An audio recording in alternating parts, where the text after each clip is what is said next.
we live in an age of loneliness, right? And many people are, loneliness comes from certain things. Like, I think the conditions are things like isolation and lack of community and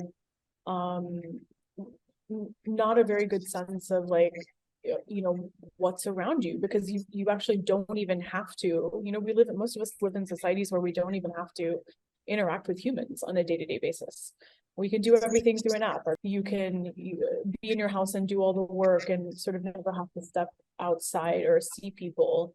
And so some of these things are, I think, the precursors to loneliness. Yeah. And one of the, I think, effects of loneliness, or something that exacerbates loneliness, is not having community around you. And when I say community, it's really just like people who you identify with, who are on a similar journey with you, that you can connect with, where you're able to give something of yourself and you're also able to receive something back for that giving, right? There's sort of like participation and reward. And so people don't have those spaces. So you're sort of missing that anchor point with people of different walks of life and perspectives are gathered.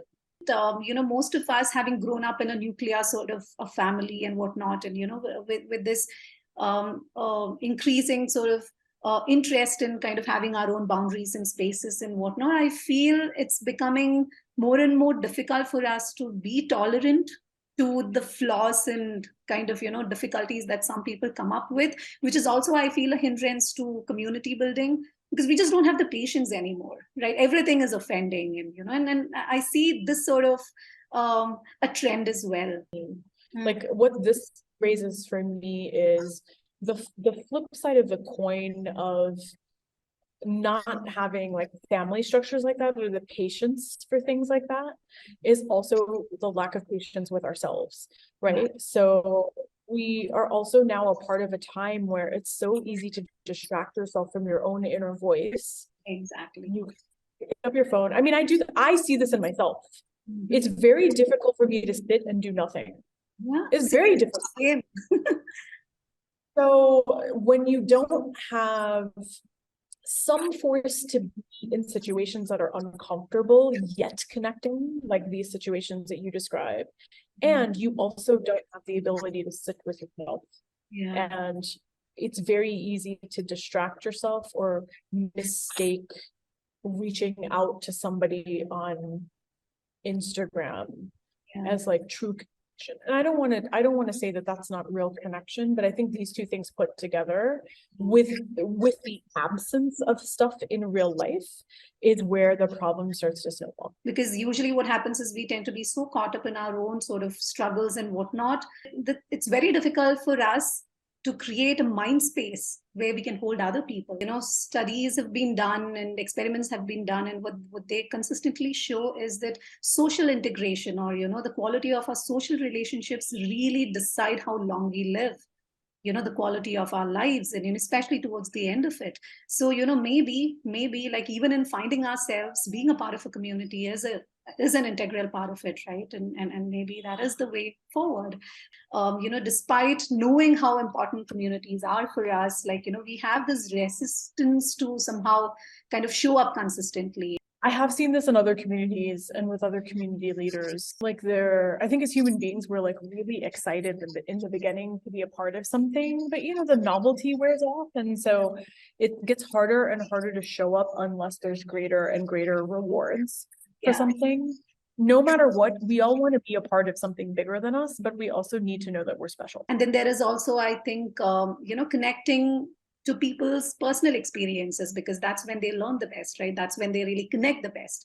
So making sure that these people feel seen and heard and letting them know of that, I think that also brings people back in a sense. Yeah. Anything that's not done with joy. Yeah. It's palpable. It's you can feel it.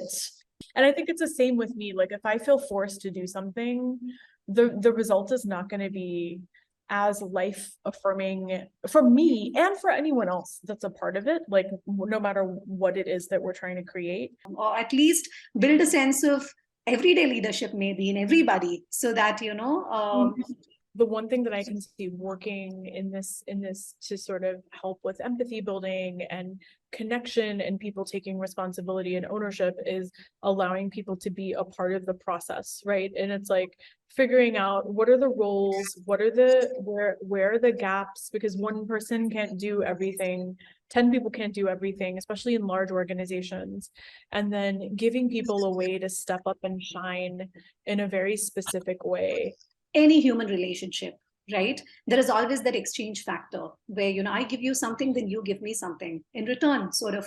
And I remember when I first read that theory, I was like, is this really true? I mean, I don't think so. I mean, there is altruism. There are situations where, we selflessly kind of do things for people.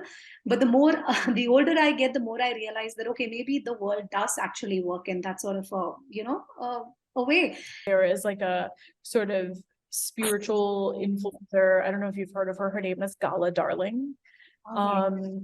She talked about curating your life, curating the people in your life. It's like the people that you surround yourself with, even on social media, even the way you curate your Instagram feed, curate your LinkedIn feed, the time that you spend, you have to realize that like not everyone, some people are not trying to live a life filled with positive energy. And I feel like we have to take ownership for the part that we play in those dynamics. And once you're honest with yourself about what you're getting out of it becomes easier to just look it in the face and say, okay, well, this person is in my life to give me access to this type of experience. And for that access, I am giving them X, right? Or Y. Once you're able to call it on the face, it becomes easier to deal with. When you're pretending like it's not, or you're not honest with yourself, or you've given up your own agency in the situation or not taking responsibility for curating that experience with that person, that's where it gets to be a problem. Absolutely. So just like, again, as usual, it circles back to that whole idea of self-empathy, where you really need to be better connected with your own self before you can kind of build better communities.